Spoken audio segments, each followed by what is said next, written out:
بسم اللہ الرحمن الرحیم۔ واقعات کا انسانی زندگی پر گہرا اثر ہوتا ہے۔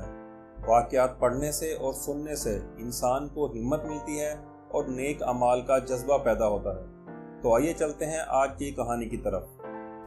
ایک سکول بس تفریحی دورے پر جاتے ہوئے راستے میں ایک سرنگ میں پھنس گئی۔ سرنگ کے دہانے پر 5 میٹر اونچائی لکھی تھی۔ ڈرائیور نے نہیں روکا کیونکہ بس کی اونچائی بھی 5 میٹر تھی۔ بس سرنگ کی چھت سے رگڑ کر درمیان میں پھنس گئی، جس سے بچوں میں خوف و ہراس پیدا ہوا۔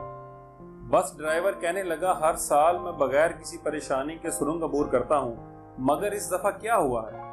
یہ بس کیوں پھنس گئی ہے؟ ایک آدمی نے بس کو کھینچنے کے لیے ایک مضبوط کرین لانے کا مشورہ دیا، تو کچھ نے کہا کہ سرنگ کی چھت کو کھود کر تھوڑا توڑ دیتے ہیں، جس سے بس نیچے سے گزر جائے گی۔ ان مختلف تجاویز کے درمیان ایک بچہ بس سے اترا اور کہا کہ میرے پاس اس کا حل موجود ہے۔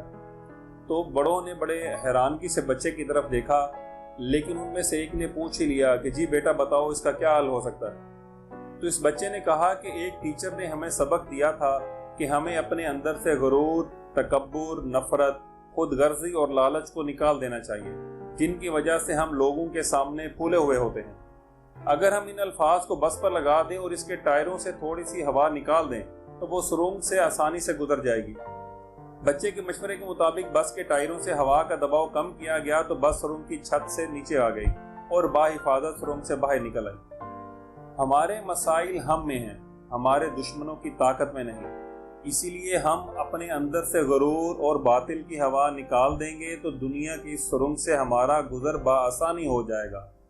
ہم اپنے اندر سے غرور اور تکبر، انا اور خود غرضی کی ہوا نکال دیں تو معاشرہ اچھا ہو جائے گا، رشتے بچ جائیں گے۔ اللہ سے دعا ہے کہ اللہ تعالی ہم کو عمل کی توفیق دے، آمین۔